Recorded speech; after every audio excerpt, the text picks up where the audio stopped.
Salam sejahtera dalam Kristus.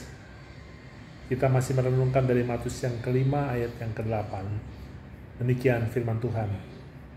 Berbahagialah orang yang suci hatinya, karena mereka akan melihat Allah.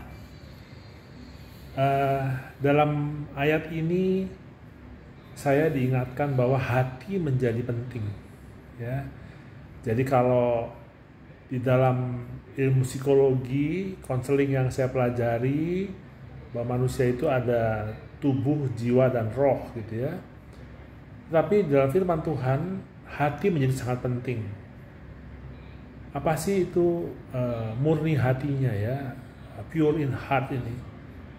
Ada beberapa hal yang muncul dalam pikiran saya bahwa ketika hati saya itu tertuju pada Tuhan, artinya menyadari bahwa ada Tuhan yang mengasihi saya, ada Tuhan yang kemudian mengubah hidup saya dari mengikuti keinginan daging menjadi mengikuti keinginan hati yang sudah dimurnikan.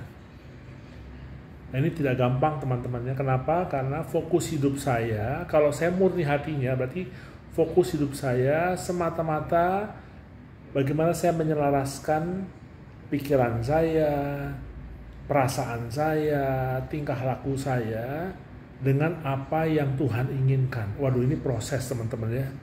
Kenapa? Karena tarikan kedagingan saya itu menjadi hal yang sangat kuat ya, yang seringkali melencengkan kehendak Tuhan yang sudah ditempatkan dalam hati saya. Kerja berat teman-teman ya, artinya ini bukan hal yang mudah. Tapi yang menarik adalah ketika selama ini saya percaya bahwa misalnya ya, sifat orang nggak bisa dirubah, kepribadian orang kalau udah jelek ya jelek gitu ya, atau orang-orang yang punya gejala kejiwaan ya susah gitu ya. Tapi Tuhan bicara ada hati nih, artinya apa sih? Apapun yang menjadi pengalaman hidup saya yang membentuk saya, ketika hati saya diubahkan oleh Tuhan, harusnya mempengaruhi tingkah laku saya, mempengaruhi pikiran saya, mempengaruhi perasaan saya. Jadi nggak ada yang mustahil ya, artinya orang bisa berubah ketika hatinya Tuhan ubah.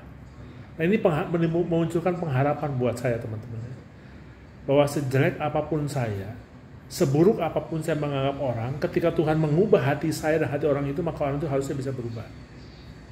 Nah, ini perspektif baru bagi saya. Apalagi hari ini saya kemudian tiba-tiba Tuhan konekkan lagi dengan salah satu senior saya ya, seorang pendeta psikiater yang saya hormati, lalu dia mengajak saya bicara tentang hati.